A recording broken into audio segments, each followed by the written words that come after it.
para presentar la figura de San Luis, rey de Francia, es conveniente decir algo sobre lo que era la cristiandad, ya que más bien son los personajes elegidos son en relación con crisis que haya habido en la Iglesia o con situaciones en que se haya realizado la labor de este rey, en este caso San Luis, durante la época de la cristiandad.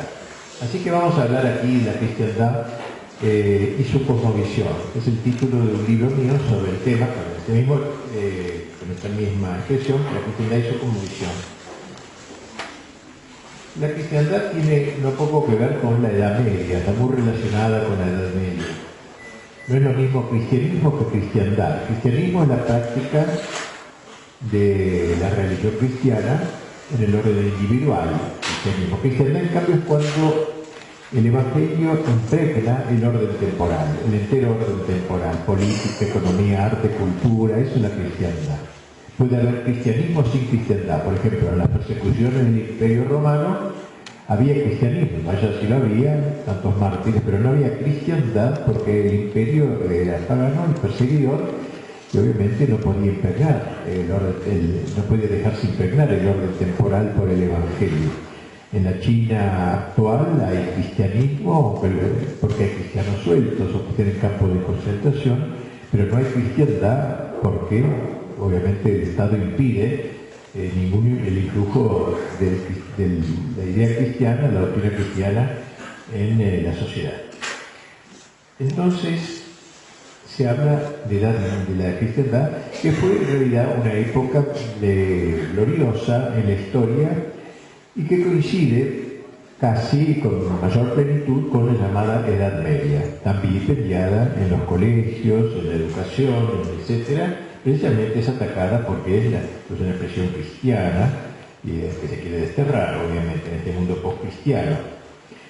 El nombre Edad Media es ambiguo, es un nombre muy estúpido, vamos a decir, porque en el sentido etimológico, ¿qué significa? Una división tripartita del tiempo, una transición entre la antigüedad y los tiempos modernos. Ello nada significa, ¿no? Toda edad es edad media, entre la que vino antes y la que viene después, así que no caracteriza para nada el asunto. El nombre ha sido impuesto por los llamados humanistas del Renacimiento, que lo consideraron como un periodo de mera transición entre dos épocas de gloria, según ellos, la época de la antigüedad pagana y la época del Renacimiento, donde vivían estos autores. Entonces, media, una edad intermedia. Y a esta acepción despectiva colaboraron los protestantes, envolviendo en un mismo desprecio a la Iglesia Católica y a la sociedad que ella fecundó. La Edad Media fue una época romántica, podríamos decir, pero en el mejor sentido de la palabra, una época poética, simbólica. Nada extraño que fuese redescubierta por los románticos del siglo XIX. Luego de que lo habían despreciado durante siglos, los autores románticos del siglo XIX empezaron a valorarla y a valorarla. Y su redescubrimiento es aún más importante que el redescubrimiento que los humanistas hicieron de la antigüedad clásica. También la revaloraron. La palabra cristiandad nace en el siglo IX, designando una comunidad cristiana de intereses. Luego el concepto se fue concretando en cierto territorio, en la unidad hacia un fin común, en un marco político determinado, hasta concluir por significar una especie de sociedad de naciones internacional, una internacional de la cruz, podríamos decir. La cristiandad fue tomando esas acepciones de la palabra cristiandad. Cristiandad no es lo mismo que iglesia.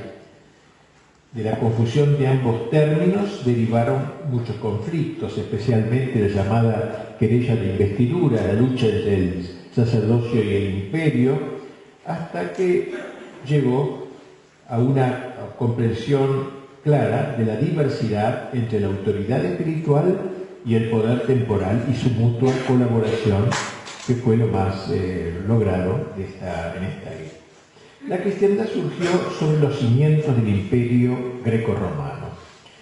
Se desarrolló gracias al influjo que sobre este ejerció la Iglesia, y ello durante varios siglos. Se dice más o menos que se discute cuánto duró esta época de la llamada Edad Media o cristiandad.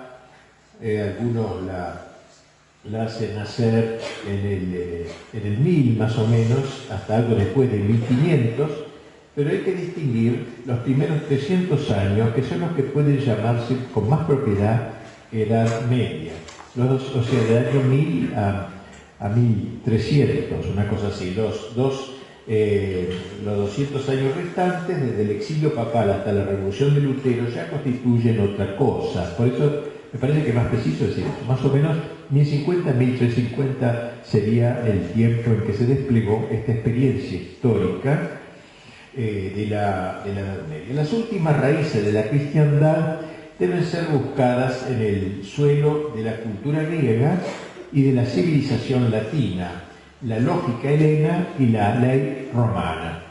El aporte griego, subsumido principalmente por los padres de la Iglesia griegos, siguió influyendo en Occidente a través de la herencia bizantina.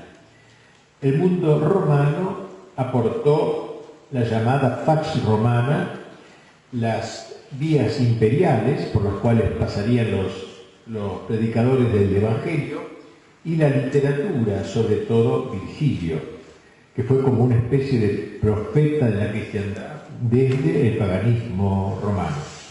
Decía San León Magno: convenía perfectamente al plan divino que muchos estados fueran reunidos en un solo imperio para que la predicación se expandiera con rapidez entre los pueblos bajo una misma potestad. O sea, sería un plan de Dios, digamos, para extender el cristianismo. Y por eso la conversión del emperador Constantino, de que hablamos ayer, y tras él del Imperio Romano, fue un acontecimiento clave que cambió todo el curso de la historia. Luego vinieron las invasiones, después de Constantino y el imperio, y la decadencia del imperio, las invasiones de los bárbaros, destruyendo el imperio semicristianizado ya. Parecía que todo iba a la ruina, pero en medio del desastre, San Agustín comenzó a gestar su gran teología de la historia. En medio de las invasiones, los bárbaros lo habían invadido hasta su zona de África, donde él vivía, en Hipona, y esta teología de la historia, que la gran obra de San Agustín se llama De Civitate Dei, la obra La Ciudad de Dios, en donde hace un análisis de la historia desde el Génesis hasta el Apocalipsis. Obviamente llega hasta la época de él, hasta el año 460 del siglo V, y luego salta al fin de la historia, ¿no? Pero es un libro magnífico porque da una clave de la historia según la cual podemos seguir entendiendo la historia y los grandes pasos de la historia moderna a esa luz en camino hacia el fin de la historia, que es la parucía de Cristo. La Iglesia logró ganar para sí, dentro de todos los bárbaros que invadieron el imperio, a los galos, a los francos, a Francia actual, de donde saldría el imperio carolingio de Carlomagno, que fue un retomar el gran ideal imperial de los romanos. Coronado el Papa en la Navidad, coronando el Papa a Carlos en el año 800 en Roma, en San Pedro, Carlos recibe la corona de emperador de los romanos, se lo llama. Se va a tomar como el relevo del imperio romano que había sido destruido por los bárbaros, por las invasiones. Los bizantinos se quejaron de este acto porque había parte del imperio en el oriente, con capital en Bizancio, hoy la Constantinopla. Se quejaron entonces, pero al fin debieron aceptar los hechos coexistiendo así un imperio de Oriente y un imperio de Occidente, o sea, dos grandes imperios. La lectura favorita de Carlomagno era precisamente este libro de Civitate Dei de San Agustín, porque le daba las claves de la historia. Carlomagno fue un gran emperador. Los antiguos compañeros contemporáneos de él lo llamaban San Carlomagno, no es santo, pero tal era el aprecio que le tenía. Sobreviene luego una segunda oleada de bárbaros después de esta, de los francos, formados por normandos, magiares, los actuales húngaros, ¿no? Magiares, etcétera, que rompen la unidad precariamente lograda por el imperio de Carlomagno. La Iglesia dirigió su mirada al hombre más fuerte, el duque de Sajonia, de quien deriva lo que se llamaría el Sacro Imperio Romano Germánico, retorno del de Carlomagno, o sea, como un relevo del anterior. 2 siglos más logrados de la cristiandad son los siglos de 11, 12 y 13, la época de las catedrales, la época de las cruzadas, la época de las sumas teológicas, de las corporaciones artesanales, de las universidades, de esto vamos a decir unas palabras. ¿Cuáles son las notas características de la cristiandad medieval? Ante todo, la centralidad de la fe. El lenguaje de la fe, patrimonio común desde el mendigo hasta el emperador, o sea, toda esa sociedad creía en Dios, en Cristo, en la Iglesia. Desde el mendigo, decíamos, desde el último miembro de ella hasta el emperador, da solidez al edificio medieval. Vemos tanta enorme diferencia con la época moderna, nada que ver, ¿no es cierto? O sea, vertebra todo ese orden. La fe es la base de todo. Sobre ella descansan las instituciones, los vínculos feudales de juramento, el trabajo, la contemplación, todo depende de esa fe aceptada por la multitud, por todos los bárbaros y los antiguos romanos. Era la fe la que daba a la vida un sentido determinado, orientada toda ella a la visión de Dios en el cielo. Así vivía el hombre medieval. De ahí la gravedad de la herejía. La herejía era el gran crimen de la época. Hoy eso no se entiende, no interesa que se hereje, no le importa a nadie. Pero como la fe era lo central en aquel tiempo, la herejía era un pecado contra Dios. Era más importante que los delitos entre nosotros, entre los hombres. Y el repudio que encontró la herejía en aquella sociedad. Otro dato, otra característica de la cristiandad medieval fue el predominio del símbolo. No era una época racionalista como sería luego la Revolución Francesa en adelante. La civilización medieval es una civilización de la liturgia, del gesto. Simbólica, como decía, el símbolo domina el trabajo del artesano, del arquitecto y del poeta medievales. Fue una sociedad que se expresó poéticamente, podríamos decir. También eso la diferencia mucho de una época tan racionalista como la nuestra, tan prosaica, podríamos decir, ¿no? En tercer lugar, era una sociedad arquitectónica, un organismo de comunidades que culminaba en el emperador.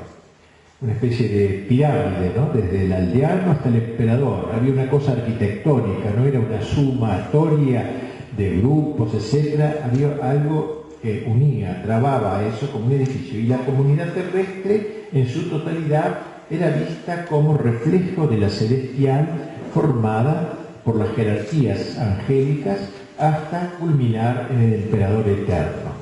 O sea, los hombres, los ángeles y Dios. El emperador eterno representado por el emperador temporal. Una visión magnífica, gloriosa, poética, pero arquitectónica, ahora como una gran catedral del pensamiento, la sociedad como una catedral, podríamos decir, algo semejante. Arquitectónica, pues. Una aquella frase tan linda de San Pablo: todo es vuestro, vosotros sois de Cristo, Cristo es de Dios. Todo es vuestro, sea el hombre que asume todo el trabajo de la tierra, todos vosotros sois de Cristo y Cristo es de Dios. Así es, este carácter, ¿no? Se revela en las sumas teológicas, por ejemplo Santo Tomás, ¿no? Esto de la suma es una expresión de la catedral medieval, ¿no? De la arquitectura medieval, o en las catedrales y en las universidades, una sociedad realmente teocéntrica, centrada en Dios. Finalmente fue una época juvenil. La gente cree a veces que la gente era aburrida, nada media, qué sé yo, y nada que ver, todos los testimonios que nos quedan.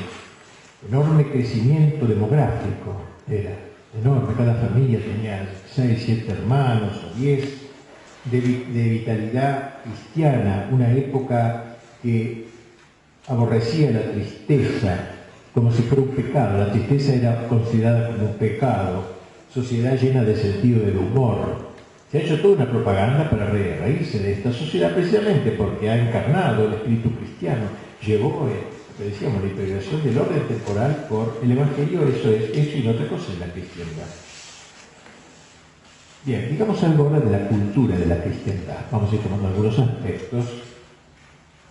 Ante todo, Carlomagno supo suscitar, que comienza un poquito de lejos, en el año 800, es coronado emperador por el Papa, supo, suscitar en torno suyo un verdadero renacimiento cultural con centro en Aquisgrán, la ciudad de Aquisgrán, Aachen para los alemanes, o Aix-en-Chapelle, según le llaman los franceses. Aquisgrán, una ciudad que estaba en Alemania, que era su sede imperial, desde donde convocó lo mejor de la cultura europea, de Italia, de Inglaterra, de Irlanda, de Alemania. Recuerden que era todo un imperio, ¿no?, que abarcaba muchísimo. Había naciones, pero sometidas al emperador. Y puso la cabeza de esa escuela con sede en su palacio, por eso se llamó Escuela Palatina, porque era del palacio, Escuela Palatina, a un monje llamado Alcuino, un auténtico formador. A partir de Aquisgrán la cultura se irradió por todo el imperio. El Renacimiento carolingio se inspiró en la Roma clásica e intentó una vuelta a la cultura antigua, pero impregnándola de cristianismo. El hecho es que la Europa occidental consiguió alcanzar una unidad cultural por vez primera durante el periodo carolingio.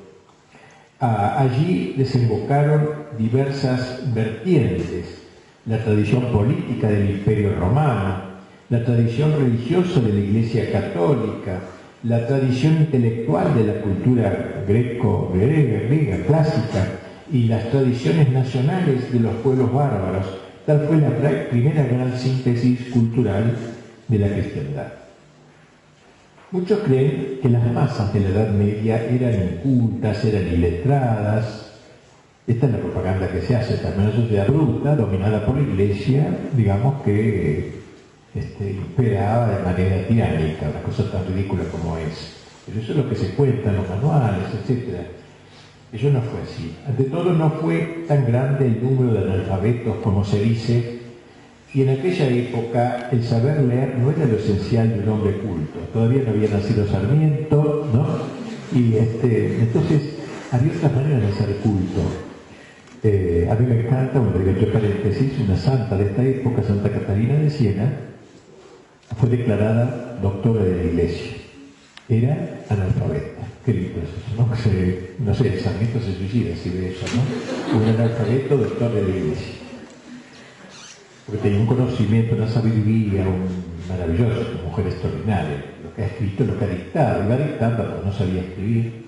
Bueno, un elemento decisivo de esa cultura decididamente popular, porque aunque no supiera escribir, había una cultura, porque fue la predicación. A través de la predicación ellos iban aprendiendo muchas cosas que el hombre de hoy, que se cree culto, no sabe, que son las virtudes, que son los vicios, le contaban cosas de la historia, toda la Sagrada Escritura, todo eso se le iba enseñando. El papel didáctico de los clérigos era entonces inmenso. Si el término de cultura ha tenido jamás un sentido, es precisamente en la Edad Media. Todo el mundo tenía conocimientos rudimentarios del latín, por ejemplo, de la escritura. Todo el mundo sabía cantar en gregoriano, todo el pueblo. Se trataba de una cultura rebosante de tradiciones religiosas. Si los vitrós de las catedrales pudieran ser llamados la Biblia de los iletrados, porque mirando los vitrales, los vitrós iban aprendiendo toda la historia de la salvación, ¿no?, explicada siempre obviamente, no es porque los más ignorantes allí descifraban sin esfuerzo historias que les eran familiares y que hoy cuesta tanto descifrar a los mismos especialistas. Asimismo, las artes y oficios constituían una cultura muy profunda. ¿Hay derecho a tener por ignorante a un hombre que conoce a fondo su oficio, por humilde que sea? O sea, aunque fuera un artesano, analfabeto, pero que conocía su oficio profundamente, ¿cómo es un ignorante realmente? Es una categoría tonta de la actualidad, porque uno puede aprender a leer y no sabe después que leer o leer tonterías, casi si uno no sabe si es mejor aprender a leer que no en la actualidad. Bien, ¿cuáles fueron las fuentes de la cultura medieval? Ante todo se destaca la vertiente patrística, o los padres de la Iglesia, el padre de los primeros siglos. Los padres griegos influyeron mucho en la cristiandad, sobre todo Dionisio, ampliamente traducido, San Juan Damasceno, con su magistral Primera Suma de la Fe Católica, y 10 siglos antes que Santo Tomás, o 8 siglos. De los padres occidentales, el que más repercusión tuvo fue San Agustín, y a través de los padres, sobre todo griegos, los medievales conocieron la cultura clásica pagana, particularmente a Platón y también a Aristóteles. Me refiero a la gente ya de una mayor cultura, tipo universitaria. El segundo aporte para la cultura medieval fue el islámico y judío. A través del contacto de los españoles y los árabes que ocuparon España, se abrió para Occidente la puerta del tesoro de la ciencia musulmana con los elementos de la cultura griega que los árabes habían recogido en Siria y Persia y habían llevado a España. Santo Tomás conoció algunos textos de Aristóteles a través de las traducciones españolas que se habían hecho en España del mundo árabe, o sea, de Aristóteles no, pero del mundo árabe. Algo semejante sucedió en Sicilia, zona que había estado también en íntima relación con los musulmanes, donde se tradujeron al latín obras de matemática y ciencias naturales. La antigüedad reapareció a través, pues, de los árabes, lo que ocasionó en el occidente europeo una era de gran efervescencia intelectual. Esto ya no en los analfabetos claros, sino en la gente de mayor cultura, obviamente. También los judíos tuvieron su parte, merced a sus tradiciones de clásicos griegos y sobre todo de Aristóteles, que algunos judíos conocieron bien. Santo Tomás aprendió cosas de Aristóteles leyendo de los judíos las traducciones que hacía. Había en aquella época, siempre hablando de la cultura, 3 niveles de enseñanza. Ante todo la enseñanza primaria, como llamaríamos hoy, no sé si usaban este lenguaje. El chico en la Edad Media, como en todas las épocas, fue al colegio. Tenía esa desgracia de tener que ir al colegio, no era argentino todavía, que había un mes de huelgas y cosas indígenas. Allí tenía que ir más bien todos los días. Y los clérigos en general estaban junto a los colegios, en general, estaban junto a las parroquias, anexos de las parroquias. Era obligatoria cada parroquia tener un colegio. Y así que entonces estaban con una formación muy cristiana, recibían todos los chicos. No había colegios oficiales, como decimos hoy. Todo el ambiente era cristiano, era católico, así que era así. Enseñaban allí el catecismo, que es bastante importante, ¿no? Porque aquí aprendemos, como decía Chesterton, en los colegios de nuestro tiempo aprendemos todo menos lo necesario. Aprendemos trigonometría, matemáticas, ciencias físicas, todo, pero no sabemos quiénes somos, ni para qué nacemos, ni para qué morimos. No hay la enseñanza religiosa. El catecismo es un elemento fundamental de formación, que se desterra. Bueno, sigamos, estos son comentarios al margen. Entonces, ignoraban el catecismo, enseñaban el catecismo, la lectura, aprender a leer, a escribir, el arte de contar y un poco de gramática en la primaria. Como los libros eran inabordables, se suplían con cuadros murales. No había imprenta todavía, para eso quedó con Gutenberg mucho después. Se escribían a mano las cosas, sobre todo en los monasterios, los monjes hacían eso.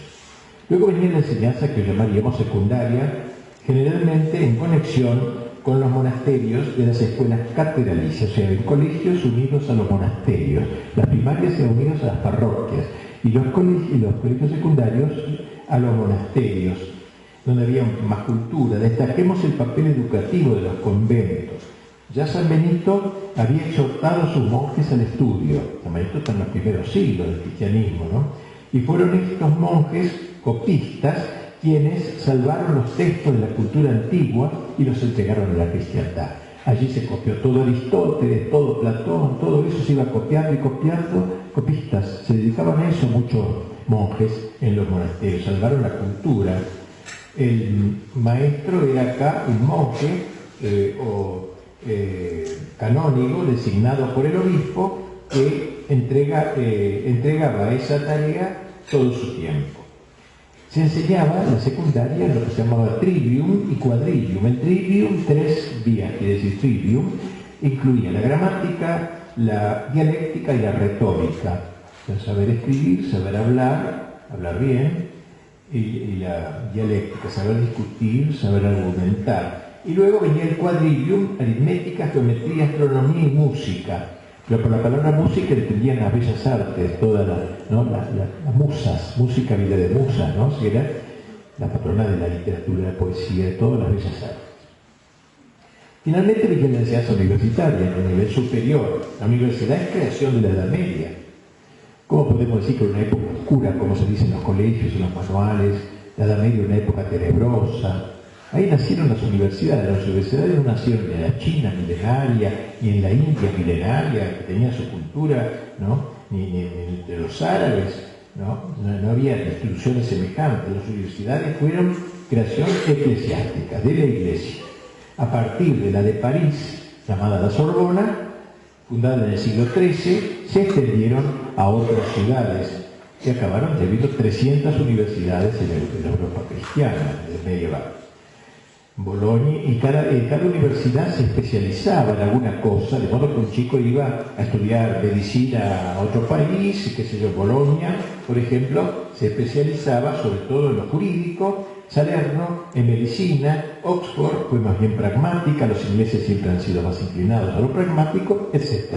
La Sorbona más teológica, así que era muy lindo, se complementaban las universidades. Todos los chicos en la universidad hablaban el latín, era la lengua oficial, todos sabían su idioma, pero además sabían latín.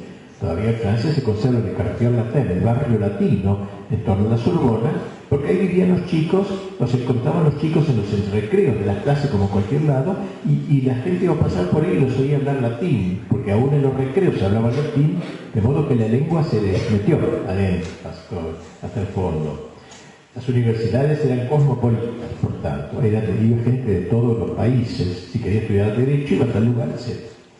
Tanto por su alumnado como por los profesores. Santo Tomás enseñaba en Francia, en Italia, en Alemania, y así se pasaban. Como hablaban la misma lengua, esto daba una gran facilidad de intercambio de profesores. Bien, aparece en esta época, siempre para terminar lo del campo cultural, aparece la llamada escolástica, que tuvo es la enseñanza cristiana, filosófica cristiana, que tuvo 3 periodos. En el primero, representado por San Bernardo, de quien hablamos largamente ayer, se realzaba más la fe en sí misma, se insistía mucho en la fe más que en lo racional. En el segundo, en la época del apogeo de la escolástica, la fe se pone en busca de su inteligencia, de ser entendida. En la época de San Alberto Magno, San Buenaventura y sobre todo Santo Tomás, el príncipe de la escolástica. Y finalmente viene la época de la decadencia, señalándose acá Luis Escoto y su discípulo Guillermo de Ockham, que ya fue una época no tan gloriosa, como Santo Tomás, la cumbre, evidentemente. Bien, esto es lo que queríamos decir del orden cultural de la cristiandad. Muy apretado acá estoy hablando. Yo tengo un libro, no quiero hacer propaganda, pero digo, según interesa más, que se llama La cristiandad y su cosmovisión, que explico todo esto más lentamente, que aquí lo presto en una hora más o menos. Pasemos a un tercer punto, el orden político de la cristiandad. ¿Cómo se estructuraba políticamente? Cuando el Imperio Romano se desmoronó bajo las invasiones de los bárbaros, los campesinos se sintieron inermes. Había un montón de campesinos, que no había ningún poder político que los amparase, y se pusieron bajo la protección de algún vecino, más poderoso que ellos, con posibilidad de mantener un grupo de hombres armados, pagados por el dueño de esa zona, y este se comprometía a defenderlos y a cambio de ello les pedía una parte de las cosechas. Esto se llama el señor feudal. O sea, había un hombre fuerte que tenía su castillo, en torno a él se juntaban los campesinos, ellos le daban parte de su trabajo, él le daba parte del sueldo y parte de las propiedades, pero lo defendía. Había como un contrato implícito con ellos. Como voy pasando ahora, ¿no es cierto? Vamos a empezar a buscar a una persona fuerte para que no nos mate, ¿no? O sea, que se junten padres y después le peguen una paliza al ladrón, como está pasando en Buenos Aires y en algunos otros países. Pero un poco más seriamente se realizó esto en aquel tiempo. Para sellar este pacto se hacía un juramento, o sea, todo era muy cristiano en aquel tiempo, ya lo hemos dicho, era un acto sagrado y de valor religioso. Esto sucedió en los siglos V y VI, o sea, antes que empezara todavía la cristiandad formal. Se advierte también en ello el influjo de las tribus germánicas y los lazos que entre ellos unían a los guerreros con sus jefes. Esto mucho antes todavía que tuviera la cristiandad instalada. En el siglo XII, ya estamos en plena cristiandad, se nota el apogeo del sistema feudal con una jerarquía de títulos, condes, varones, marqueses, que hay una jerarquía de títulos desde los condes hasta el emperador. Ya les dije que era una sociedad arquitectónica, era como un gran edificio la cristiandad. De un escalón a otro existían vínculos recíprocos de protección y de fidelidad, así como entre los campesinos y el señor feudal había un vínculo así, entre este y un príncipe, y entre estos príncipes y el emperador había también un vínculo parecido al un feudal. Para expresarlo se constituyó un rito solemne, la ceremonia del vasallaje. El súbdito se ponía de rodillas colocando sus manos entre las de su señor y luego pronunciaba un juramento de fidelidad sobre los santos evangelios, algo así como hace el sacerdote al ordenarse, pone sus manos en las manos del obispo. Así parecido era esta idea, como era muy religioso, porque bajo un juramento a Dios, ¿entiendes? No juramento como se hace ahora por mi abuela o cosas así, sino era un juramento religioso. La ceremonia se completaba con la investidura solemne del feudo hecha por el señor al vasallo. Y así se estableció una red de fidelidades, un tipo de organización impuesta por la tierra a hombres de la tierra, es decir, muy realista. No era una cosa que se votaba, era una cosa muy realista. Se acercaba al señor feudal de abuelo, yo me ofrecía, me rendía el vasallaje, él me amparaba, decía algún asaltante, y eso, y yo trabajaba y le daba parte a él y parte para mí. Esto era el asunto.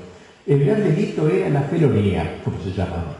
Ser un felón era el peor insulto. Felón es un traidor, uno que ha hecho un juramento, pero uno no puede romper el lazo feudal y traicionar los compromisos, sea de una parte como de otra, porque si el señor feudal traicionaba su compromiso era muy castigado también.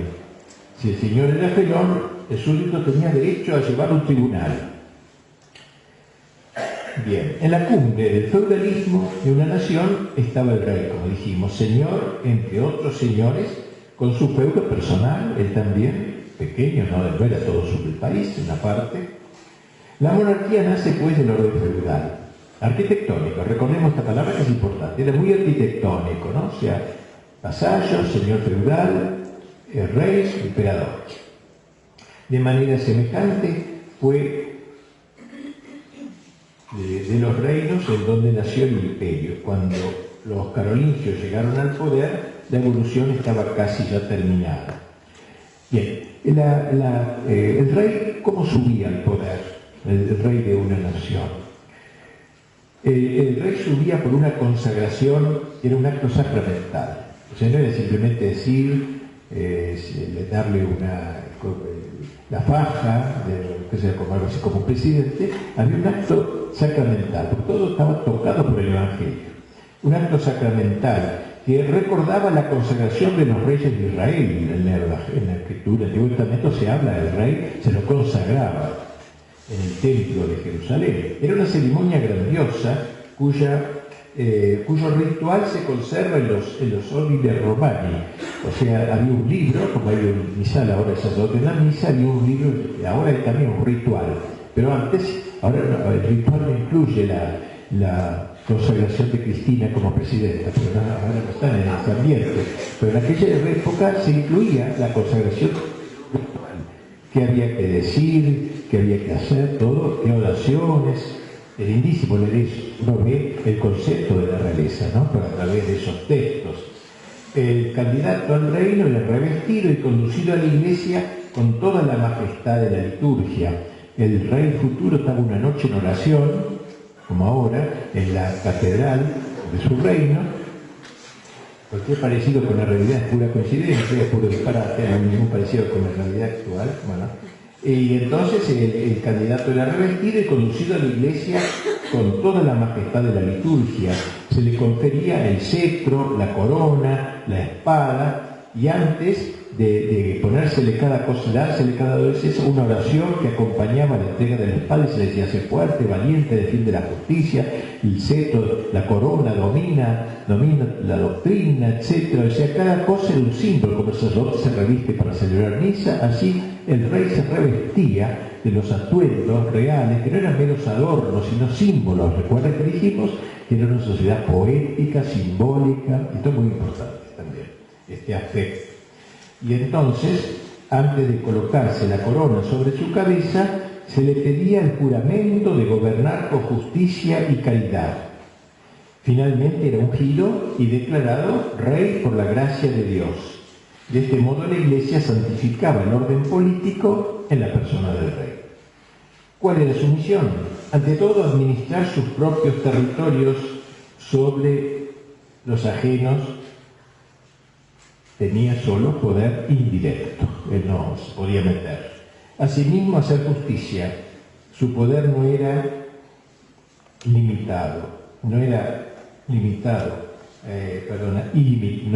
absoluto, al estilo de una monarquía absoluta, no tenía derechos a lo que se le diera gana, estaba limitado por muchas cosas. Ante todo está limitado porque entre él y el último súbdito había una multitud de escalones y de autoridades intermedias, como dije, todos los nobles, etcétera, jugando el papel de tapones entre el poder central y el súbdito. Asimismo, el rey no podía ser absoluto porque estaba limitado, sometido a diversos controles contra poderes reales, capaces de disuadir en alguna posible decisión injusta. La monarquía estaba también limitada por la Iglesia y por la institución de la caballería, de que hablamos ayer. En última instancia, su poder estaba limitado por Dios y sus mandamientos. Fíjense que, en cierto modo, las democracias modernas son mucho más absolutas que la de Luis XIV, que se llamaba rey absoluto, porque Luis XIV estaba limitado por la ley divina, en la que creía, la ley natural, que no podía infringir, no podía poner el aborto, porque eso va contra la ley natural y la ley divina, no podía, estaba limitado el poder del rey, ¿no? Cosa que hoy no hay ningún límite, basta que lo vote la gente y se puede imponer que un hijo asesine a su padre, porque cualquier cosa, no hay reconocimiento, había muchísimo más limitaciones del poder del rey en aquel tiempo. En última instancia, su poder estaba limitado por Dios y sus mandamientos. Otro freno de la monarquía medieval eran las costumbres, que tenían un gran respeto por las costumbres de cada lugar, e incluso el naciente parlamento, como en el caso de Inglaterra. Existía un parlamento que podía vetar alguna cosa quizá del rey. Bien, el imperio de Carlos Magno nació indisolublemente unido a la Iglesia, era la guardia temporal de la Iglesia, también se puede decir, pero pronto comenzó el debate sobre cómo debían ser las mutuas relaciones. Fue el origen de la lucha a la que aludí antes entre el sacerdocio y el imperio, o sea, la Iglesia y el poder imperial. Se pretendió que el emperador no solo otorgaba al clérigo su feudo temporal, sino también el poder espiritual. Y ahí se movió, cuando hubo esta discusión. Hasta qué punto el rey podía conferir el poder espiritual. Y no solo a los obispos, sino también a los papas. Así estaba estalló la llamada cuestión de las investiduras, que expresaba la tensión entre lo espiritual y lo temporal. La Iglesia insistió en el primado de lo sacro, lo principal era lo divino, sobre lo profano, de lo espiritual, sobre lo temporal. Y con el tiempo Después de una lucha, que duró bastante tiempo, se fue elaborando la doctrina de las dos espadas, como se llamó. La espada espiritual y la espada temporal. La espada espiritual se sujeta, en cierto modo, a la espada espiritual en lo que toca al orden sobrenatural. O también se llamó la teoría del sol y de la luna, la iglesia era como el sol, el Estado era como la luna, formulada por algunos teólogos y hecha suya sobre todo por dos grandes papas, Gregorio VII e Inocencio III. Fue Santo Tomás quien encontró el equilibrio y su doctrina recibió confirmación teológica de parte del Papa Bonifacio VIII en una bula importante que se llamó una santa, con que quedó terminada esta polémica y quedó aclarado el ámbito del poder de la Iglesia y del Estado, que tenía que vivir en la hermandad, obviamente porque tenían súbditos comunes a ambas, al Estado y a la Iglesia. Bien, terminemos este aspecto cultural, este aspecto político que estamos tratando. Aparece el principio de la fraternidad universal, ¿no? en el sentido que le dio después la Revolución Francesa, etcétera, o del nuevo orden mundial, no en ese sentido, porque el nuevo mundial es un debate con base completamente distinto a la de la Edad Media. Una fraternidad universal sobre la base de la común filiación de un mismo padre. Porque si somos todos hermanos, fraternidad, es porque hay un padre común. A ver, ¿cuál es el padre común de la época moderna? ¿Qué sé yo? El demonio, no sé quién será. Pero en esa época se reconocía a Dios como Padre común y eso crea una fraternidad. Todos somos hermanos, aunque no nos conozcamos. Un mismo Padre. Se pusieron a base de la cristiandad como sociedad de naciones unidas en la misma fe, la misma esperanza y la misma caridad. Este universalismo se reflejó en las catedrales, en las sumas y en las universidades. Estamos, por cierto, en una época muy lograda, muy arquitectónica, pero no hubo guerras también, naturalmente, porque no eran santos. Muchas veces se pecaba contra estas ideas, pero siempre hubo alguna instancia superior a que podía recurrirse, en el caso a veces del papado, cuando había una guerra entre dos naciones. Bien, cerremos este aspecto político diciendo dos palabras sobre una figura arquetípica del rey. Después vamos a hablar de San Luis, que sería otra figura arquetípica del rey. San Fernando, rey de Castilla y de León, una de las figuras máximas de España, de vida familiar intachable, amado por su pueblo, lleno de belleza física y espiritual, hombre virtuoso como el que más, amante de la buena música y de los juglares y trovadores, autor de algunas cantigas, como se llamaban cantos antiguos, gran conquistador de tierras ocupadas por los moros hasta la toma de Sevilla. En fin, o sea, personas que de algún modo encarnan el ideal de la política medieval, que era el hombre típicamente el rey medieval, y San Luis, que hablaremos, como digo, después. Hacemos un cuarto punto, el orden social. ¿No? Hemos hablado del orden político, el orden social de la cristiandad. ¿Cómo se constituía la sociedad de aquel tiempo? Había tres estamentos: los que oraban, los que combatían y los que trabajaban. Dice el rey Don Alfonso de España, dice así: defensores, o los que combatían, los que defienden, defensores son uno de los tres estados porque Dios quiso que se mantuviese el mundo. Pues así como los que ruegan a Dios por el pueblo son llamados oradores, no en el sentido del discurso, sino del que oran, oradores, y asimismo los que labran la tierra y hacen en ella aquellas cosas porque los hombres han de vivir y de mantenerse, son dichos labradores. Asimismo, los que han de defender a todos son dichos defensores. Una clase que oraba, otra que trabajaba y otra que combatía. En esta armonía se reconocía la fórmula ideal de la sociedad medieval. Es una linda fórmula. Entonces los que combatían para defender a los que oraban y a los que trabajaban. Los que oraban lo hacían por los que trabajaban y los que combatían. Y los que trabajaban para los orantes y los militares, los que combatían. Eran las tres clases, así se entendía el orden social. La Edad Media fue una época eminentemente religiosa. Tal fue esencialmente, lo atestiguan el gran número de santos de aquella época, de héroes cristianos, de hombres y mujeres sencillos y virtuosos, pero también lo atestiguan aquellos cuya conducta fue pecadora, porque no es que no pecaba la gente, había muchos pecadores naturalmente, pero al menos tenían conciencia del pecado y se arrepentían, cosa que no pasa. No hay conciencia de pecado tampoco, porque el pecado es una categoría religiosa. Se habla entonces de, qué sé yo, de transgresión, se inventa una palabra, pero no, pecado es una categoría teológica, religiosa. Ellos tenían plena conciencia del pecado. Nada sería más absurdo que ver en la Edad Media una época paradisíaca de inocencia y dulzura universales, pero Dios era una realidad intensamente viva, completamente viva, realísimo era Dios. La creencia en lo sobrenatural fue uno de los elementos de la mentalidad medieval, de la gracia de Dios, de la Trinidad, ¿no? Todo eso llamamos el orden sobrenatural, y exaltó al hombre, le dio esa certeza creadora de grandes cosas, de que podía superarse a sí mismo el hombre.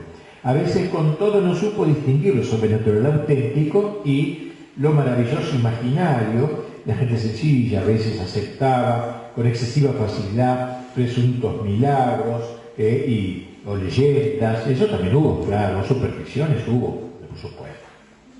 El calendario civil era casi un calendario religioso. La gente vivía en el campo al ritmo de las fiestas litúrgicas, pero sobre todo fue una época de santidad.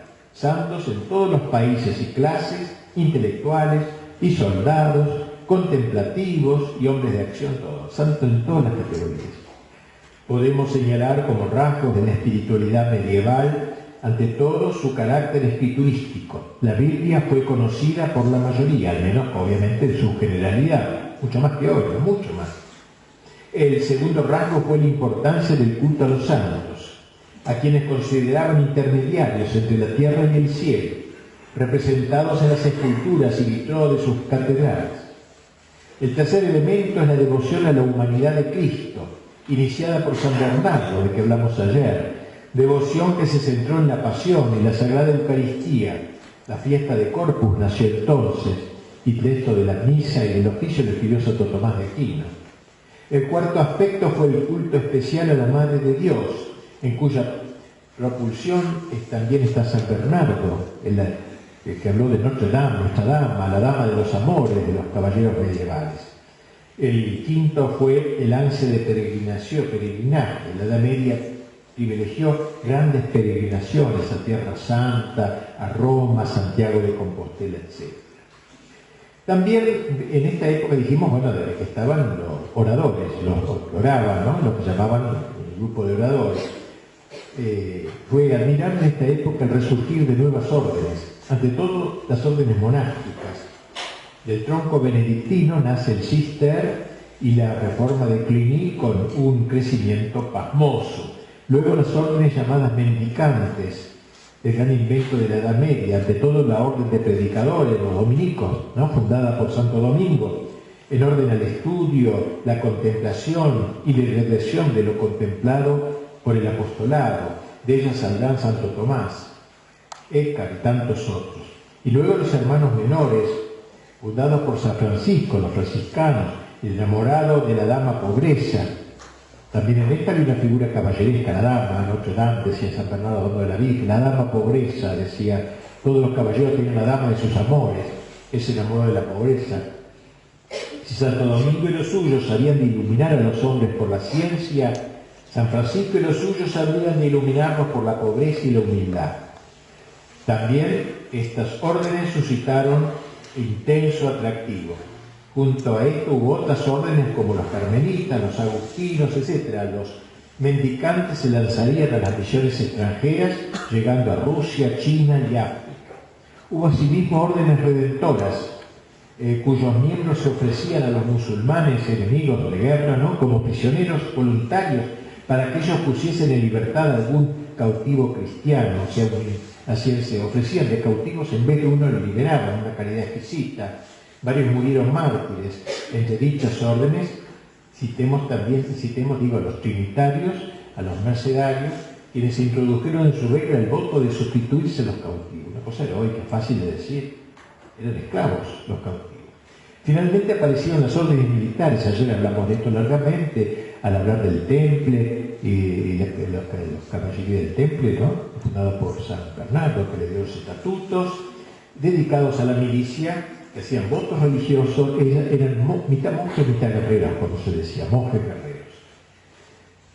Y ayer hablamos, y yo si no hubiera hablado ayer, aquí trataría de la figura de San Bernardo, que fue un santo típico de la Edad Media, que tenía todas estas condiciones que estamos hablando, las encarnó. Bueno, esto sería entonces los orantes, ¿no?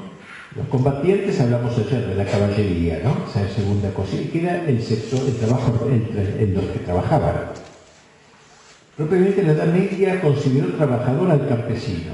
El trabajador típico era el campesino. Muy lindo este amor a la tierra, el terruño que tenían nosotros, ¿no? Y que hoy hemos perdido en las ciudades con los rascacielos, las torres, donde no se conocen los vecinos de departamentos. El campesino, trabajo noble por antonomasia. Sin embargo, la vida urbana desarrolló dos tipos de trabajo más, el de los artesanos y el del comercio. La antigüedad solo había respetado la agricultura como ocupación digna del hombre libre, considerando las artes como trabajo propio del esclavo. Esto es la mentalidad antigua, precristiana. La Edad Media rescató al artesano, si bien apreciándolo menos que al labriego. Y los artesanos se agrupaban en maestrazgos que luego algunos llamaron corporaciones, donde se intentaba una asociación cordial entre el capital y el trabajo. No existía esta lucha entre el capital y el trabajo, sino comunión. La corporación medieval fue una asociación que se instituyó desde la base, la organización familiar aplicada al oficio. Era un organismo único, formado por todos los que se dedicaban a un oficio determinado. O sea, la zapatería, por los zapateros, el gremio, la corporación de los zapateros estaba integrado por los patrones, los obreros, zapateros ya maestros, los chicos que se acercaban para estudiar, había toda una escuela de preparación, aprendices, etc. Todo eso formaba la corporación de los zapateros. Y así había corporaciones de los sastres y de toda clase de cosas. Y así entonces en estas corporaciones se juntaban los que se dedicaban a un oficio determinado, como decía, patrones, obreros, aprendices, se reunían no bajo una autoridad cualquiera, sino en virtud de una solidaridad que nace naturalmente del ejercicio de un mismo oficio. Pues llamamos los sindicatos eso, pero era distinto, El espíritu era completamente católico, religioso. Cuando San Luis encargó a Etienne Boileau redactar el libro de los oficios, le ordenó al secretario suyo que escribiera un libro de las corporaciones, de los oficios se llamaban, no quiso imponer una legislación, sino solo que se pusiese por escrito las costumbres ya existentes, las costumbres cristianas. Así como ven, también el mundo del trabajo fue tocado de una forma muy distinta a lo que hoy conocemos. La corporación era un grupo jerárquico. La jerarquía se iba elevando desde los aprendices hasta los maestros, que formaban parte del Consejo Superior del Oficio. El jefe del sindicato, que hoy diríamos. El ingreso al aprendizaje daba lugar a una ceremonia, porque todo había ceremonias en la Edad Media, durante la cual el miembro se comprometía a ser fiel a lo que iba a aprender. Era toda una especie de acto ritual. El maestro se encargaba de acogerlo, darle habitación al chico que entraba, por ejemplo, de los zapateros, alimentación, enseñarle el oficio y tratarlo de manera paternal, siempre ese lazo personal, tan caro la Edad Media, con obligaciones para ambas partes, como los señores feudales con los ahora los ya de oficio a los que se iniciaban. Para que el aprendiz pasase a ser maestro tenía que cumplir un tiempo de aprendizaje de 3 a 5 años, casi una universidad, era chiquito, el chico aprendía desde los 13 años, 14, entraba allí y aprendía. Luego debía dar una prueba de sus conocimientos ante un jurado. Era la llamada obra maestra, o sea, una obra que mostraba que este chico podía, este joven podía ya ser maestro en zapatos, en zapatería. Obra maestra, o sea, zapatos bien hechos. Se preocupaba mucho de lo bien hecho, bien terminado. Y tomaban un examen, y si después durante el oficio no cumplía, lo echaban, lo castigaban, digamos, le daban alguna multa o algo cuando no cumplía, no hacía bien el zapato. La obra bien hecha era una cosa muy metida, era como una obligación cristiana de hacer bien las cosas, que le permitía ascender esta obra maestra al nivel de los maestros, por eso obra maestra. Las corporaciones de origen religioso tenían cada una su patrono, la Iglesia Católica, una en el trabajo, ¿no es cierto?, y constituían cofradías. Había de sus miembros ayuda mutua, lo que hoy llamaríamos obras sociales, cuidándose de los ancianos, huérfanos, etc. La gran preocupación era la obra bien hecha, como dije. Se quería que el trabajo no fuese estropeado por gente sin ciencia, sin conciencia. Se prohibía la competencia que no fuera en base a la perfección de la obra. Se definió no solo la calidad del producto, sino la calidad del alma de quien lo hacía. Los reglamentos preveían el castigo a los transgresores. Bueno, y dijimos que también hubo, además del trabajo artesanal, la actividad comercial apareció en este tiempo también. Dijimos que la Edad Media privilegió a los labradores, los campesinos que decimos hoy. Los artesanos ya fueron vistos como menos dignos de elogio, menos dignos, pero mucho menos los comerciantes. Está bien eso, ¿no? Porque el comercio fue un fenómeno ligado principalmente a la ciudad. Claro, en el campo no había comerciantes, en la ciudad, comercios. Por cierto que esas ciudades eran más humanas que las de ahora, la gente se conocía, eran más chicas, las ciudades pareciéndose a nuestros pueblos de campo. La ciudad fue dando origen a la burguesía y por tanto al comercio. La Iglesia miró con desconfianza al burgués, siempre fue el sector menos querido por la Iglesia. Pero la figura del comerciante era inobviable, era inevitable. De hecho, había muchos judíos, como es obvio, en el comercio, y como no estaban sujetos a las leyes de la Iglesia, por ser judíos, la Iglesia no los obligaba, empezó la usura, que para el católico era prohibida muy duramente por la Iglesia, pero el judío no. Eso provocaba, claro, la animadversión de mucha gente. Así que entonces la figura del comerciante, la Iglesia se abocó a evangelizarlo, evitando que anidase en él la febrilidad del espíritu de lucro. Cualquier préstamo o interés, como digo, estaba prohibido, considerándoselo usura. No se podía hacer eso. Si uno le prestaba 50 pesos, había que devolver 50 pesos. No había, lo otro era considerado usura, lo que acá llamamos sector. Bueno, hemos hablado entonces del orden social de la cristiandad, hemos hablado de los orantes,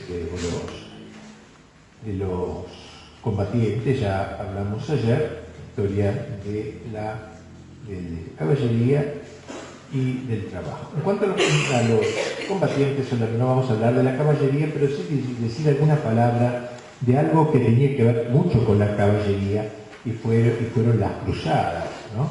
La cruzada fue la gran hazaña de la caballería. Hoy se mira también la cruzada como una cosa innoble, etc. Los musulmanes habían ocupado la Tierra Santa, la Tierra de Cristo. Eso era inaceptable para los católicos de la cristiandad. La aparición hacia el año 1000 de los turcos, llamados el turco verdadero, ¿no? Como acá decimos los turcos, que llamamos turcos a los libaneses, los turcos, etc. No, los turcos de Turquía, llamados eleusidas, y la gran derrota de Mansiker fueron las causas inmediatas de las cruzadas. El Imperio de Oriente, ¿se acuerdan que dijimos que había dos imperios, Occidente y Oriente? El Imperio de Oriente bizantino, el Occidente estaba en Roma con sede, otro en Bizancio, no fue donde cayó el ataque de los turcos, principalmente, no fue capaz de resistir, no estaba en condiciones de resistir y pidió ayuda al Occidente. Los secúsidas penetraban en Jerusalén. En 1076 lo ocuparon luego casi todo el Asia Menor, y fue San Bernardo uno de los principales impulsores de la cruzada, como dijimos ayer. Todos esos discursos que él iba recorriendo, toda la cristiandad, hablando sobre la necesidad de resistir frente a ellos, etc.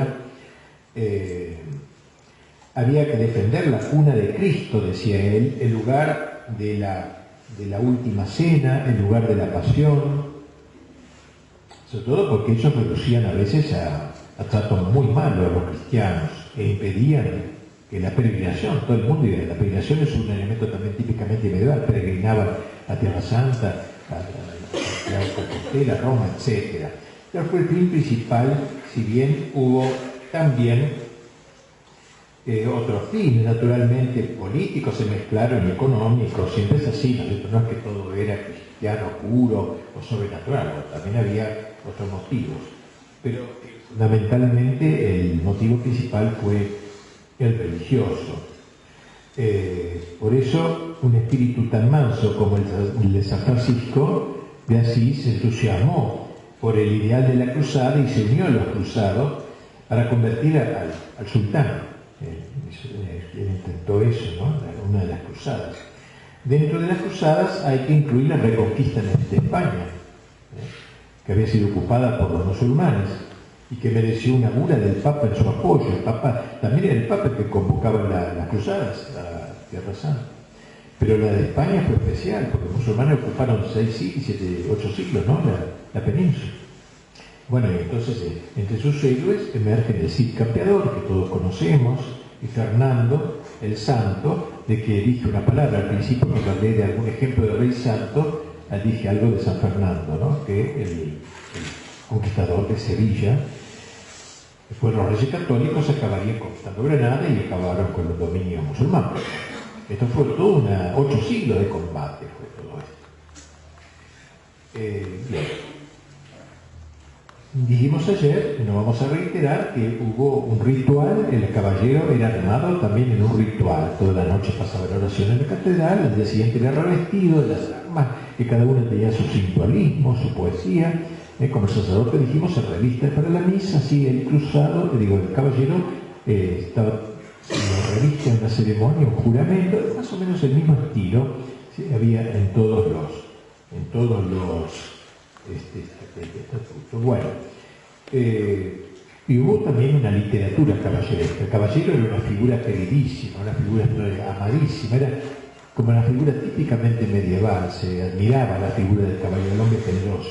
Y así hubo una literatura en torno a la caballería, donde se idealizaba la caballería. Citemos, por ejemplo, la chanson de Roland. La canción de Rolando era uno de los capitanes de Carlomagno, que se escribió más adelante, esto ya muerto Carlomagno, donde Roldán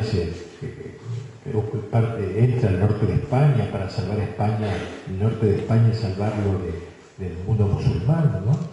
Siempre subordinado al emperador Carlomagno, una lindísima obra. Las diversas leyendas de la mesa redonda y la búsqueda del Santo Grial, todas cosas que leían jóvenes se armaban por el ideal caballeresco. Arquetipos de la caballería podemos mucho, ¿no? Carlomagno, Rolando, Godofredo de Bouillon, que sería el primer rey de Jerusalén cuando conquistan Jerusalén los cruzados, y cuando dicen que lo van a coronar rey, él dice: no quiero llevar una corona de oro porque Cristo llevó una corona de espinas. El Cid Campeador es otro arquetipo de la caballería. San Fernando, el rey, y tantos otros. San Fernando tuvo toda su vida a caballo, podemos decir, ¿no? Toda su vida combatir, siempre victorioso. Vamos a ver cuando hablemos después en la segunda parte de San Luis, que siempre perdió el pobre, militarmente, ojo, ¿no? Un santazo, un rey maravilloso. Pero nunca perdió toda la batalla. Después también a las cruzadas y fue hecho prisionero de su talla, ya veremos del después. Bueno, vamos terminando ya. Sí. Aquí para vista sobre el arte de la cristiandad, y con eso más o menos vamos cerrando el tema. El arte de la cristiandad. Podría decir que todo el arte medieval deriva de la catedral y hacia ella mira. Podemos imaginar entonces La catedral como el centro de todas las artes, literatura, música, etc. La catedral es un microcosmos, un pequeño cosmos. La catedral es el nacido de la naturaleza. La catedral imita la naturaleza, los bosques. Sus bóvedas ramificadas, saliendo de grandes avenidas de pilares, han sido hechas a imitación de los bosques, como la gracia supone la naturaleza, sin destruirla. Fruto de la tierra, pero también centro de la ciudad o de la aldea, dominando con su silueta todo el paisaje, punto de convergencia de todos los caminos. La catedral es el centro de los trabajos humanos. En ella están representados, en los capiteles, etc., los trabajos agrícolas y artesanales, todo esto que hemos hablado. Se ve en las capiteles un zapatero haciendo zapatos, en los vitrales se va viendo todos hay vitrales que representan todas las corporaciones, ¿no? Y todo el trabajo, o sea, todo eso sacralizado, llevado a la iglesia, a la liturgia, ¿no? Había calendarios laborales en la fachada también, los meses de cada trabajo. La catedral es una suma, pues, una suma de las artes. Para ella trabajaron los esmaltistas, los tapiceros, los escultores, los músicos. Los constructores de la catedral, ¿quiénes eran? Muchas veces son anónimos. No se los designaba aún como arquitectos, sino como maestros de obras. Amaban su oficio y juzgaban que trabajaban para Dios. Pero más allá de ellos, la catedral era la obra de todo un pueblo, que se ofrecía espontánea y desinteresadamente para construir. Es notable esto, con lo que nos cuentan las crónicas de la época. Todos arrastraban los carros, llevando el material, con los caballos y todo lo que podían, cómo colaboraban. Todo el pueblo hacía la catedral, no era un grupo ahí que pagaban a una empresa. Hubo dos grandes estilos, ante todo el románico, que aparece en torno al año 1000, con reminiscencias de Roma, por eso se llama románico, pero también de Bizancio y de Milán. Incluso hay influjo islámico. Miren que los islámicos estuvieron mucho tiempo en España, sur de Italia, etc. Así que dejaron su influjo y se integró con el románico. Son iglesias robustas, las románicas, así de piedra, todas que caen bien sobre el suelo, sólidas, fuertes, inspiradas en la forma de la basílica romana, del Imperio Romano. Simbolizan la marcha hacia adelante y la solidez de la fe. Uno ve eso, la piedra da una sensación de fuerza, de solidez, la fe, ¿no? La sólida fe. Y luego el gótico, el segundo estilo, que simboliza más bien el vuelo libre y audaz del alma mística hacia Dios, esas catedrales altas, ¿no? La agilidad de los altos muros, antes eran muros gruesos que había que hacer para sostener los techos, pero ahora, como se descubre, ponen los llamados arbotantes, contrafuertes fuera que sostienen las paredes, pueden hacer las paredes mucho más pequeñas y entonces abrir en el muro para poner vitrales de colores que antes no había. Antes había frescos, pintura, porque no estaba abierto, no había ventanas. En cambio, el gótico sí, abre ventanales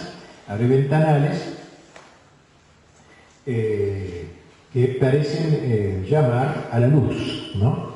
Son mucho más iluminadas que las iglesias románicas. Lo propio del gótico es la ojiva, esa que levanta, o mejor incluso de ojivas, que se cierran como se juntan las manos para orar, ¿no? Así se cierran, como se juntan, como en la Luján, ¿no? Cuya fiesta celebramos días para orar. Fue un estilo sobre todo francés y resplandeció en Chartres, en París, en Reims, en Amiens, pero también llegó luego a Alemania, Colonia, por ejemplo, que tuvo una espléndida catedral robótica, y a España, con Burgos y León. Bueno, esto es el arte sagrado, ¿no? Que se va a conocer allí. A mí la que más me gusta, que no me interese demasiado, creo que me guste a mí, pero la románica, a pesar de todo, porque, no sé, la veo más humana, la otra es admirable, pero en cierto modo es más asentada en la tierra, en el mejor sentido, no mundana, pero es preciosa la románica. Pero la gótica tiene su encanto, no se puede dudar, una maravilla. Rodin, que es un gran escultor francés, el más grande después de Miguel Ángel, quizá de la historia, cuenta en un libro que se llama Las Catedrales de Francia, recorriendo todas las catedrales medievales. Escribió ese libro y va comentando, dice, cuando llegué a Chartres vi algo tan maravilloso que yo caí de rodillas, habla Rodin, no un imbécil, no cualquiera, caí de rodillas y me sentí un enano frente a gigantes, dice. Así que la Edad Media es una época salvaje, como dicen los libros que nos enseñan los colegios, época oscura, es una mentira total. La catedral tiene también la escultura, mucha escultura. El género escultórico floreció a partir de la catedral. Al principio se admitió la escultura en los capiteles de las columnas, había imágenes, Caín matando a Abel, etcétera, tomada de la Biblia en general, pero luego fue ocupando otras partes del edificio, el tímpano y sobre todo las fachadas. Hay fachadas completas, porque fue una fachada que describe todas las virtudes cristianas. Por eso digo, el pueblo leía en las catedrales. Se llama la catedral, eran como libros, ¿no? Eran como libros de enseñanza. Toda la historia de la salvación, creación de Adán, el Génesis, luego Cristo, etc. Luego el fin de la historia. O sea, podía leerse toda la historia de la salvación en las catedrales. Y la gente aprendía, por eso no era, podían ser analfabetos, pero conocían mucho, muchísimo, más que ahora, conocían de tantas cosas, ¿no? Por ejemplo, qué sé yo, se ponía la virtud de la fortaleza, toda la virtud teologal, la fe, la esperanza, la reproducía con imágenes. ¿Cómo era? Porque la fortaleza, me acuerdo en Chartres que me causó gracia. La fortaleza, sabe que las virtudes están en el centro, dice Santo Tomás, y los vicios, claro, a un costado y a otro, por exceso o por defecto. Por ejemplo, la fortaleza es una virtud, pero tiene un vicio que es por exceso de fortaleza. Por ejemplo, viene un león, y yo, y tengo un arma, yo en vez de matarlo con un arma, me entrenzo en combate con el león, haciéndome el héroe, eso no es fortaleza, se llama temeridad, una falsa fortaleza. Y si yo tengo miedo, qué sé yo, a una mosca, eso es cobardía. Y bueno, ¿cómo lo representaban ahí? Así, luchando uno con una cosa que lo superaba, demasiado, ridícula, y al otro lado, me acuerdo la cobardía como era, me acuerdo eso, me quedó grabado. Un hombre huyendo ante una liebre. Y así aprendía el pueblo cristiano clases de moral, la moral, que era la virtud y que era, por eso le digo yo, en la época actual se aprende todo menos lo necesario, no se sabe la virtud y no hay ciencia religiosa. Es otro mundo, creo que se va quedando claro eso, me parece. Bueno, también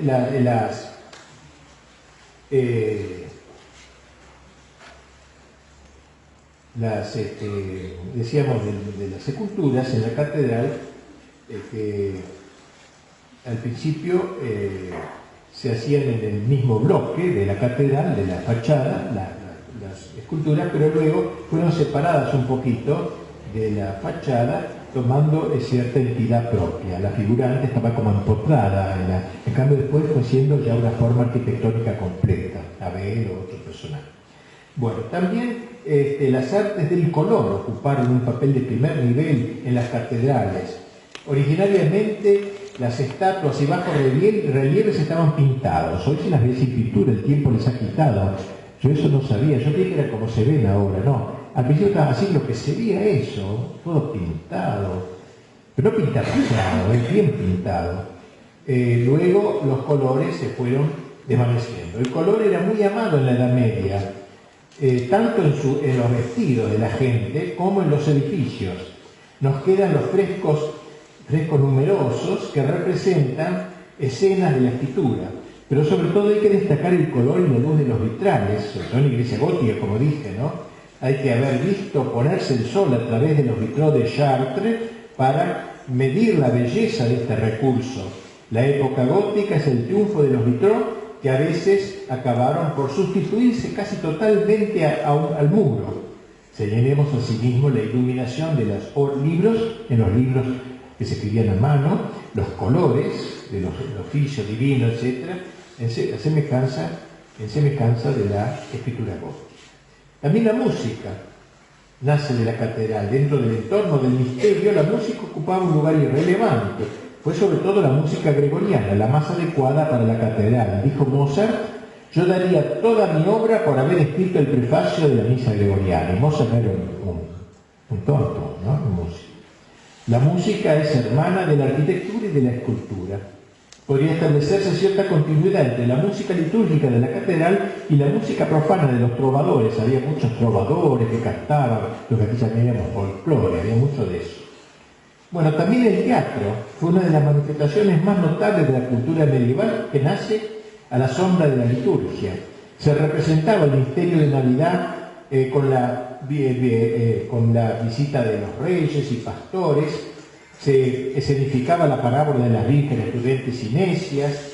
A partir de las secuencias cantadas en el interior de la iglesia, la representación salió al atrio, donde se empezaron a representar escenas bíblicas que entusiasmaban a la multitud. En el siglo XIII se desarrolló un teatro profano, si bien el teatro religioso siguió conservando la primacía. Nunca después de la Edad Media el teatro volvió a tener ese carácter que ya había tenido en el tiempo de los griegos, de arte donde entraba un pueblo entero. El Renacimiento lo haría elitista luego, pero ahora todo el mundo participaba. También la literatura nace en buena parte del ambiente de los misterios. De la literatura en latín se fue pasando a las lenguas romances que nacen en este tiempo, francés, español. Gran parte de esta literatura es religiosa, vidas de santos, cantigas a la Virgen. Luego apareció el género cortesano, pero nunca perdió su carácter popular. Las canciones de gesta, los poemas medievales suelen ser anónimos. En el campo de la literatura emerge la figura del Dante, imagínense, que con su dolce stil nuovo levantó la catedral literaria de la Edad Media. Así que, como vemos, la catedral es la mejor síntesis del medioevo. Si yo tuviera que decir, ¿qué síntesis es la catedral? Pocas veces una sociedad se expresó por entero en monumentos. La Edad Media logró hacerlo en sus catedrales. Imaginemos que de toda la cristiandad nada hubiera subsistido más que las catedrales, bastarían para que comprendiésemos su cosmovisión. La catedral es la expresión total del espíritu medieval. Chartres fue comparada con la suma de Santo Tomás. La catedral es cruzada, es suma, es universidad, es caballería, es corporación, es toda la cristiandad. Yo a mis seminaristas en Paraná, cuando iban a Europa a hacer estudios, les daba un consejo subversivo. Les decía, ustedes dedíquense a pasear todo lo que puedan en Europa. Profesores van a encontrar en cada universidad 2 o 3 buenos nomás, no muchos más que acá. Pero lo que no van a encontrar acá, todos estos monumentos que han quedado y que a uno le ponen en contacto con toda esta gran tradición que es nuestra madre, ¿no? Tu fundación. Por eso, hacerse fundacionales. Yo me acuerdo un texto muy lindo de León XIII, dice, hubo un tiempo, empieza con un cierto aire de nostalgia, hubo un tiempo en que el Evangelio impregnaba el orden temporal, etc., la milicia, tal cosa, tal otro, iba diciendo todo. Eso ha desaparecido. Solo nos quedan de él los restos, los monumentos, los restos. Dostoyevski, cuando vino a Europa de Rusia, dice, yo encontré una catedral en ruina medieval, románica, tiré al suelo y lloré sobre esa ruina. Es así. Bien, por eso con esto hemos terminado, porque después de la cristiandad viene lo que ya llamaríamos la poscristiandad, el Renacimiento, después la gran crisis, la civilización anticristiana, la revolución anticristiana, como llamaron los papas, que tiene 3 grandes momentos, decían los papas. El primer momento fue la revolución luterana, de que hablaremos mañana, creo, algo. Segundo momento es la revolución francesa y tercero la soviética. La revolución luterana niega la Iglesia Católica, sigue creyendo Lutero en Cristo y en Dios, pero niega la Iglesia Católica y rompe la unidad de Europa, de la cristiandad. La segunda, la Revolución Francesa, no solamente no reconoce la Iglesia, sino no reconoce el orden sobrenatural. En todo caso, no reconoce que Cristo sea Dios. Cristo en todo caso es un gran hombre. Solo queda un Dios, un deísmo, como llamaban los masones, supremo arquitecto, que no se interesa por nosotros, nos deja vivir. Y después viene el tercer paso, la Revolución Soviética, que niega a la Iglesia, a Cristo y a Dios, todo. Así decía Pío II en un magnífico discurso que pronunció en cierta ocasión. Esto es lo que podemos llamar la poscristiandad, en cuyas ruinas vivimos. Bueno, muchas gracias. Pero ahora vamos después a la segunda parte sobre San Luis.